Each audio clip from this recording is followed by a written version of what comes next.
Hello. I get pretty excited about home remedies because they're simple, they're inexpensive, and they're very effective. And in addition to all of that, they're extremely safe.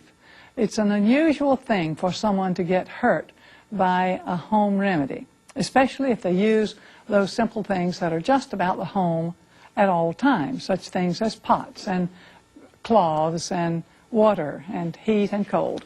So if you like to study about home remedies and like to learn some new uses for some old things, then we invite you to stay with us for this program. The following program presents principles designed to promote good health and is not intended to take the place of personalized professional care. The opinions and ideas expressed are those of the speaker. Viewers are encouraged to draw their own conclusions about the information presented.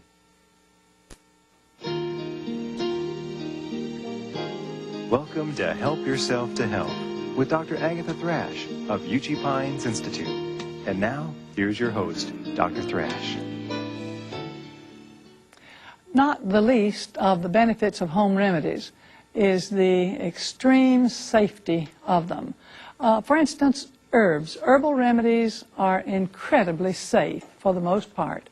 There are a few that have some side effects, but almost all the side effects that an herb can have, the drug that you might use to substitute for the herb might have a lot more and a lot more serious effects on the human body. So if you do use herbs, the important thing is to learn those that are safe and are effective, and just stay with those that you know about. Now, herbs don't make up a large part of what we talk about, but some things that might be classified as herbs are such things as charcoal. That can be called an herb. But then we can use mild things like catnip tea and valerian root and a wide variety of other herbs. So I like the herbs as well. They are what could be called a home remedy. There are many home remedies that require devices, such devices as a blender or a mixer or a double boiler or a slow cooker. These are also things that may be used in home remedies. And today I would like to show you a number of these things that we have learned through the years can be helpful, can be very useful in the making of the home remedies. And so I'd like to start with some simple things that might be helpful for, say, a kidney stone.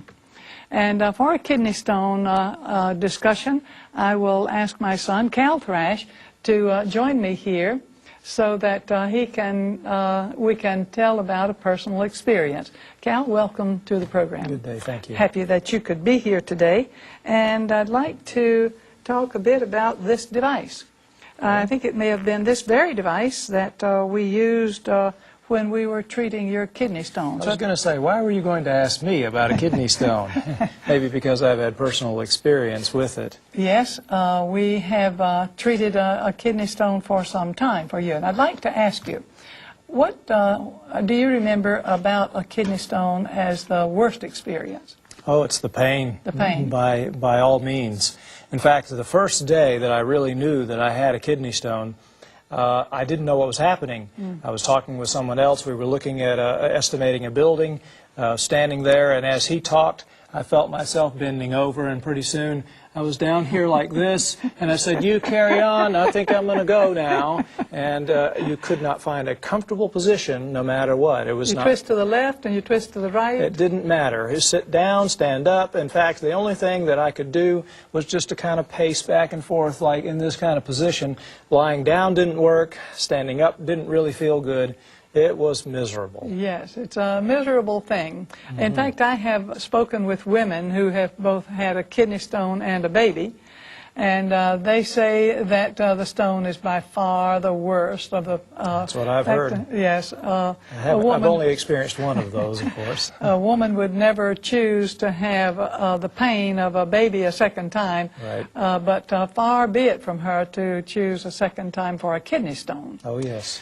Now, when we learned that you had a kidney stone, we had it diagnosed by a urologist downtown. And do you remember what he said to me? He said you'll never pass that stone.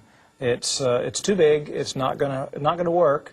And so we're going to have to do something, probably try to go up with a basket and snare it, or perhaps push it back into the kidney and go for lithotripsy.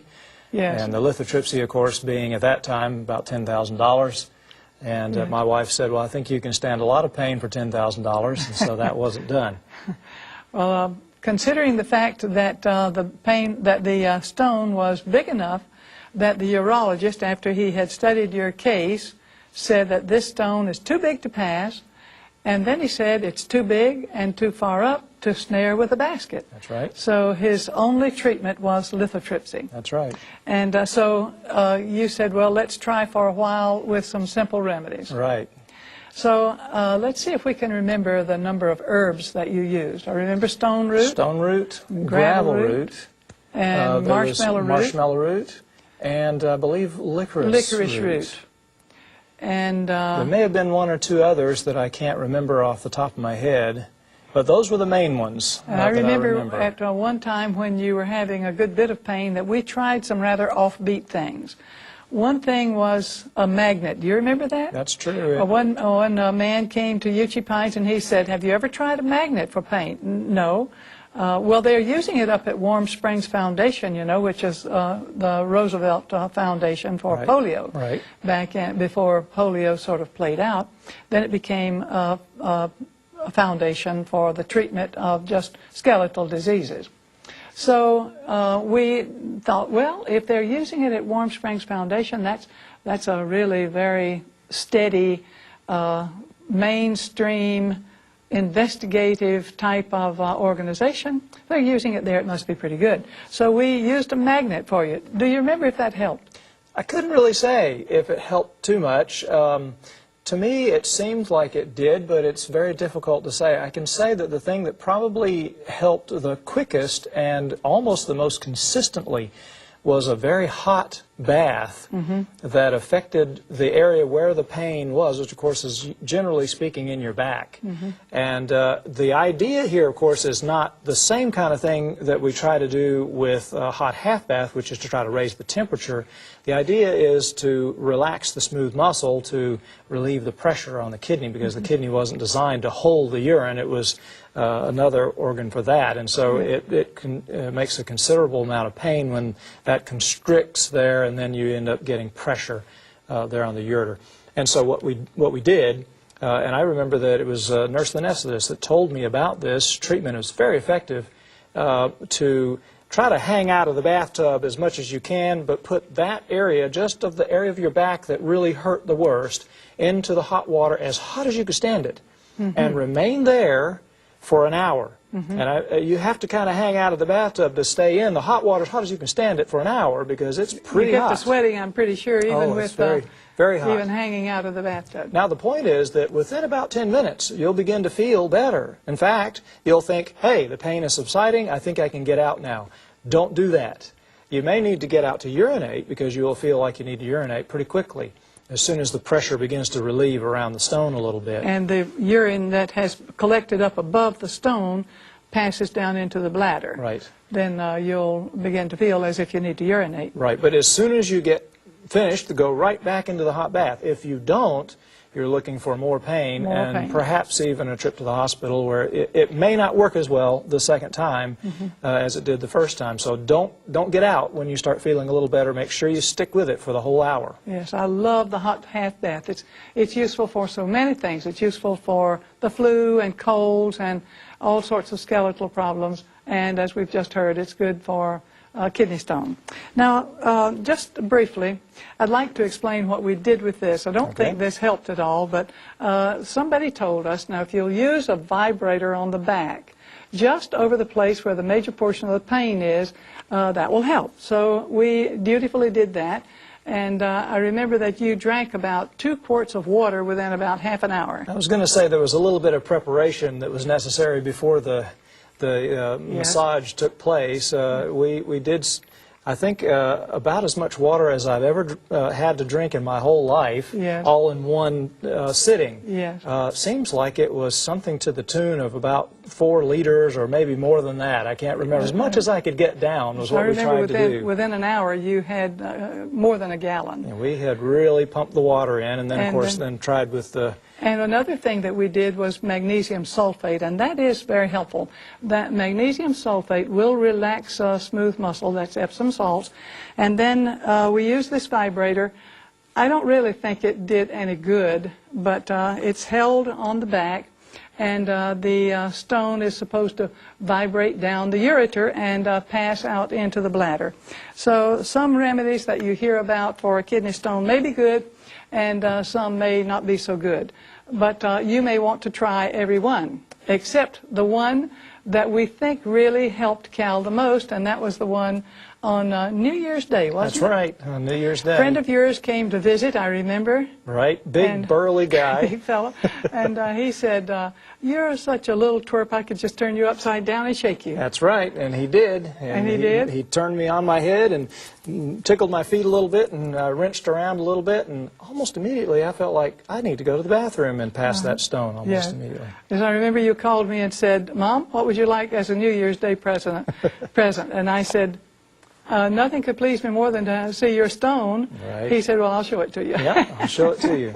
And it was an unusual looking little thing, too. Yes, it was. It was barbed. Little burrs all over it. Yeah, burrs over it. So I can see why the urologist said it would never pass. It was too large. Yeah, but thank God it did. Yes, we certainly were very grateful for that. Right. Okay, you have anything else you'd like to talk about? Well, I thought I'd talk a little bit about a sore throat. You know, we had talked about charcoal before. One thing that I like that's very effective for sore throats when you're just beginning to get a cold is to use a zinc lozenge. And as long as you can use the sugar-free variety and keep it on in your mouth, they say only to use one maybe every few hours, but if you can stand the little bit of stomach upset that comes with zinc, it's good to keep it bathed, to keep your throat bathed with that zinc for quite a little while. And I've actually been able to fight off a sore throat and a cold just with that alone. And of course, being careful not to be more chilled and to make sure I'm not eating anything that has any more sugar in it.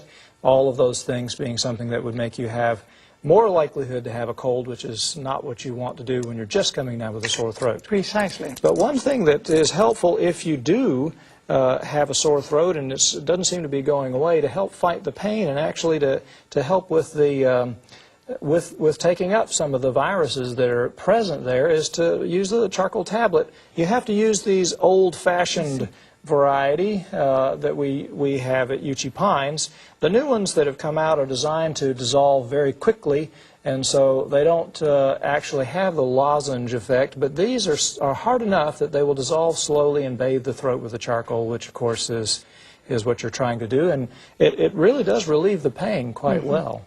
Well, this kind of tablet could just fit behind a tooth, couldn't it? It could. Okay, very good. Well, I like this. I like that treatment for a sore throat. Do you ever do anything else for a sore throat? The zinc lozenge, the charcoal lozenge. Do you ever do a gargle? We have recommended gargles in the past. Quite honestly, they don't work as well on me as they have on other people. Okay, now I wanted you to mention that, because not every remedy that we say for one person is going to work for everybody. That's true. And so you have to pick and choose what you're going to use and find out those remedies that are the best for you. Now, of course, you wouldn't want to leave the subject of sore throat without talking about the heating compress a little bit. The heating compress is very good. The cold cloth, then the plastic wrap, and then a bandage to hold it on. Right. Yes, we talk about these, we tell about these in our books on natural remedies and home remedies, both of which can be obtained from an ordinary bookstore or from our bookstore at Uchee Pines. Thank you so much for joining us today on the program. Now I'd like to have another of my assistants to join me, Dr. Don Miller. And Dr. Miller has a wide experience in treating people not only in this country but in various parts of the world. Uchee Pines sends him to the far-flung recesses of the world. Dr. Miller, what have you learned let's say about soybeans? Oh, I've learned one really important thing. What is that? It's become my favorite food. Yes, and it's a good food to eat. It's good to the taste. Is there any other reason why you like it so much? First, let me recommend to people how best to eat these things. Green soybeans, steamed with a little bit of salt. It's one of the most fantastic flavors. I ran into this in Japan. Now, Japan, one of the longest lived people, they live for a long time there, a very healthy bunch of people, and they eat a lot of soy. Soy has many good products inside, or many good phytochemicals inside this tiny little white bean. Now let me say this, sometimes it's what we take in to replace something else that's our benefit. This has both of the benefits. Because many people, they eat a lot, drink a lot of milk. Well, if you drink soy milk, it's replacing dairy milk. Yes. We know that there's 5 things that predispose to prostate cancer. Meat, milk, eggs, cheese, and being overweight. Yes. The first 4 leads to number 5. Yes. All 5 lead to prostate problems, whether it's going to be prostate cancer or just an enlarged prostate. And so we find that if you take something like soy and as a replacement, it's making soy milk, which is an extremely good food, it's going to give you the replacement factor, plus there are the phytochemicals in there. One of them is genistein. This has an angiogenesis factor. All tumors, when you start developing a tumor, if it gets large enough, has to have a blood supply. That's called angiogenesis. And it starts building, we've got these little growth factors in our body that causes us to build a blood network. And this is a good thing. If you're working out with weights, you're building more muscle mass, your body builds more blood capillaries to feed those muscles. Same thing with the tumor. As the tumor grows, we get this growth of the network of capillaries, but this genistein in the soybeans stops that process. Anti-angiogenesis factor. Right, and that's extremely important. Yes, it is. Now, about soybeans, you mentioned about milk being extremely good. It's very nourishing. What would you say if I told you that I liked commercial soy milks? And the sweeter the better. Well, there's a few problems with commercial soy milks. You read the ingredients and they look pretty good. For the most part, they are totally vegan, and that is good. But there's that one thing down there called carrageenan. And that is from a seaweed, but this acts as a glue, and it's not the most healthy thing in the body either. And so I would rather make my own with just soy. And then, of course, the sugar and the purified protein derivatives and other things. Generally speaking, it's better to make your own soy milk. And the soy milk maker, such as you can see here, a soy milk maker can be obtained now, I think, for under $100. And if you use soy milk a lot, it's money well spent. The nice thing about your soy milk makers is once you've made the milk, what's left over? What do you call that? That's called the okara. Okara looks like okra. Yeah. And yeah, you can use that in so many ways. You can use it in breads and waffles and stews. We've got soups. a Japanese woman at Uchee Pines who is a marvel with things, and she can make pies out of this okara. Oh, yes. And another thing that our cook at Uchee Pines, who is Japanese and does wonders with foods, she has these soybeans that she gets from the Asian markets that are still in the shell, and it ends with mami. Do you remember the name of that? No, I don't. I can't think of the name of it right now, but it's a conversation piece in this country.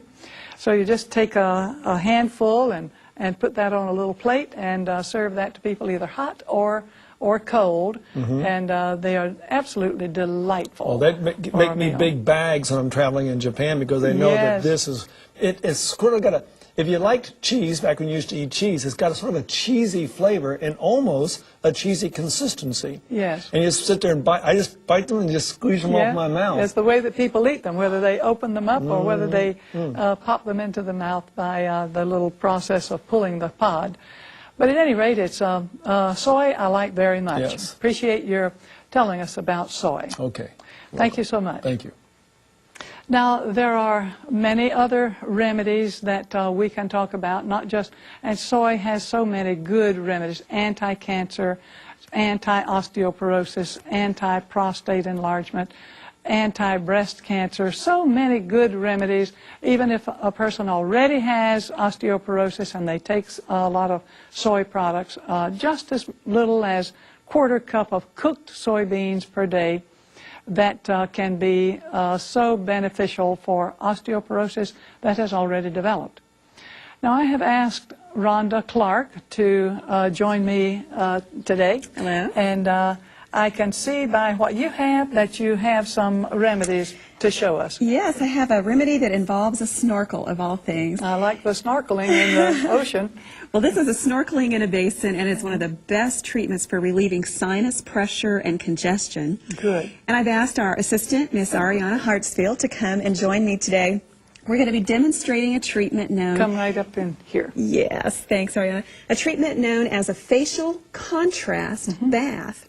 The principle behind this treatment is to put hot and cold alternating water over the entire face, submerging all these sinus areas and the nasal passageways in the water to help relieve congestion, bring an influx of circulation to the area to help fight the infection. And because the treatment takes a little longer period of time than one can hold their breath, we use a snorkel. Now, Ariana will demonstrate how this works for us, and I wanted to show some of the equipment in addition to the snorkel that we use for this treatment. On the table here I have placed 2 basins, and at home you need nice deep basins or pots. You might even have a sink that's deep enough that you can put your face clear down in.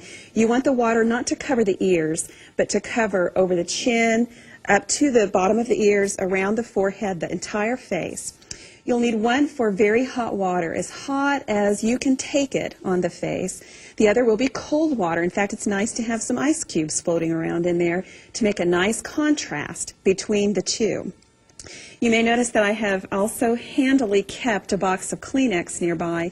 As this treatment goes along, you will start having secretions coming from your nose and sinuses, so it's nice to have some Kleenex handy, and then of course a towel for finishing the treatment. If Ariana will put this snorkel in the mouth. The snorkels are easily obtained at any department store. I paid just $5 for this at a local department store. There's a place that you bite with your teeth and the lips come over just as Ariana is demonstrating. And this is just to keep breathing through the mouth during the treatment. You begin in the basin with the hot water, and you'll see Ariana will dip her face clear down into the hot water. Very nice. She's breathing through the snorkel. And she will want to stay in the hot water for about 3 minutes. And it really goes by quickly. Next, then, she will want to, without drying off her face or anything, move right over into the ice water. And as her assistant, while she's in the ice water, I'll be adding a little more hot water to the basin. She'll only be in the ice water for 30 seconds, then she'll switch back over into the hot. And as she's back in the hot, I will go ahead and add maybe a couple more ice cubes to the cold. We'll do 5 rotations, maybe more, depending on how congested the sinuses are, how much pain she has. Someone said they always do 7 rotations because 7 is the perfect number, and there's nothing wrong with 7 rotations. Then to finish, just have them lift their head a little over the basin. They actually will be over the cold ice water basin as they finish. Lift their head up just a little bit. They can remove the snorkel and set it down, and you're drip, drip, dripping. So here's a towel, and we'll pat your face. And it's amazing how the secretions will begin to flow. And you did a good job. Thank you. Thank you. And then, thanks so much, Ms. Ari. And the relief of the pressure and tension in the sinuses is just incredible. This also can help clear up an infection of the sinuses because of the stimulation that it does for the immune system in that area. And I'm really excited to share that with you today. Yes, thank you so much. I like this treatment very much. Yes. The thing that's so good is that the entire sinus system can be treated all at one time. Yes. Now, I like this treatment because it is a treatment for glaucoma. But there are other ways that you can work with glaucoma. Do you know some of these other ways that you'd like to share? I do. One thing that's interesting about glaucoma, I found this fascinating. When you're drinking water, and it's very important to drink water, When you have glaucoma, you should be sure to drink it in sips over the course of the day rather than in large amounts at once. In one study, they found that individuals who drank a quart of water over 30 minutes, which isn't an especially fast rate for many of us who try to keep plenty of water going in, there was an increase in the intraocular pressure. What do you know? Very surprising. Do you know if it also increases blood pressure to drink a lot of water at one time? Did they say anything about that? They didn't. And that sounds like an interesting possibility. We should do a study about that at Uchee Pines. Sounds very good. Well, thank you so much. Sure. Appreciate your being on the program today. Very glad to be here. Thank you. Now, there are some other things that I think should be in our home health kit, and besides some of these that I have mentioned, and one is a simple magnifying glass so that splinters and little lesions can be examined carefully, and one can carefully look over the toenails and fingernails to see if anything may be growing in some place that it shouldn't grow. And if we have some kind of mole or other kind of facial lesion or lesion on the hands, one may need to have someone look at some of these lesions to see if they look as if they're threatening. Now, another thing that I use a lot is cayenne extract, and you can purchase this commercially with a product named Heat. Heat doesn't cost a lot, but it has a little applicator which is very nice, and this has cayenne and a number of other medicinal things in it, and it can be rubbed on places where there are chronically painful areas such as chronic backaches and chronic knee aches and the bottoms of the foot when a person has plantar fasciitis. Now, you can make your own, but it isn't as nice as having something like this that you can commercially get for just a little. There is also a tube of Zostrix or other cayenne extract which you can purchase at a pharmacy that can also be used for the very same things. It seems that these commercial things are a little more handy than just putting cayenne pepper in some rubbing alcohol and dipping a cotton swab on it, in it, and using that for the back pain or the knee pain or the plantar fasciitis. Maybe it's those things we buy and have to pay money for, they may be more effective. I like to have this kind of device. It's just a scrubber for the back for people who have trouble relaxing before they go to bed. And if they just scratch the back all over with such a device as this, it will often cause them to relax. And if you got a backache, it can help a backache a bit. And often people can sleep who otherwise might not be able to sleep. May the Lord bless you with more simple remedies even than these.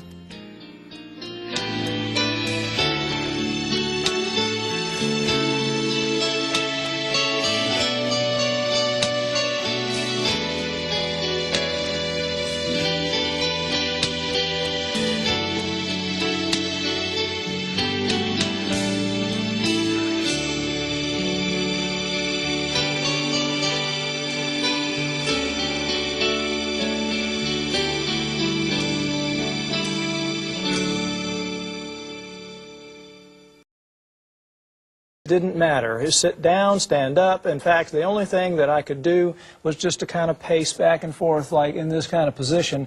Lying down didn't work. Standing up didn't really feel good. It was miserable. Yes, it's a miserable thing. In fact, I have spoken with women who have both had a kidney stone and a baby, and they say that the stone is by far the worst of the... That's what I've heard. Yes. I've only experienced one of those, of course. A woman would never choose to have the pain of a baby a second time, Right. But far be it from her to choose a second time for a kidney stone. Oh, yes. Now, when we learned that you had a kidney stone, we had it diagnosed by a urologist downtown. And do you remember what he said to me? He said, "You'll never pass that stone. It's too big. It's not gonna work, and so we're gonna have to do something." Hello. I get pretty excited about home remedies because they're simple, they're inexpensive, and they're very effective. And in addition to all of that, they're extremely safe. It's an unusual thing for someone to get hurt by a home remedy, especially if they use those simple things that are just about the home at all times, such things as pots and cloths and water and heat and cold. So if you like to study about home remedies and like to learn some new uses for some old things, then we invite you to stay with us for this program. The following program presents principles designed to promote good health and is not intended to take the place of personalized professional care. The opinions and ideas expressed are those of the speaker. Viewers are encouraged to draw their own conclusions about the information presented.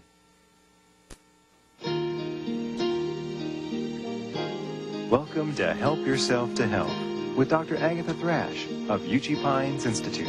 And now, here's your host, Dr. Thrash. Not the least of the benefits of home remedies is the extreme safety of them. For instance, herbs. Herbal remedies are incredibly safe for the most part. There are a few that have some side effects, but almost all the side effects that an herb can have, the drug that you might use to substitute for the herb might have a lot more and a lot more serious effects on the human body. So if you do use herbs, the important thing is to learn those that are safe and are effective, and just stay with those that you know about. Now, herbs don't make up a large part of what we talk about, but some things that might be classified as herbs are such things as charcoal. That can be called an herb. But then we can use personal experience. Cal, welcome to the program. Good day, thank you. Happy that you could be here today. And I'd like to talk a bit about this device. I think it may have been this very device that we used when we were treating your kidney stones. I was going to say, why were you going to ask me about a kidney stone? Maybe because I've had personal experience with it. Yes, we have treated a kidney stone for some time for you. And I'd like to ask you, what do you remember about a kidney stone as the worst experience? Oh, it's the pain. The pain. By all means. In fact, the first day that I really knew that I had a kidney stone, I didn't know what was happening. I was talking with someone else. We were looking at estimating a building, standing there, and as he talked, I felt myself bending over, and pretty soon I was down here like this, and I said, "You carry on, I think I'm going to go now." And you could not find a comfortable position no matter what. It was You twist to the left and you twist to the right. Mild things like catnip tea and valerian root and a wide variety of other herbs. So I like the herbs as well. They are what could be called a home remedy. There are many home remedies that require devices, such devices as a blender or a mixer or a double boiler or a slow cooker. These are also things that may be used in home remedies. And today I would like to show you a number of these things that we have learned through the years can be helpful, can be very useful in the making of the home remedies. And so I'd like to start with some simple things that might be helpful for, say, a kidney stone.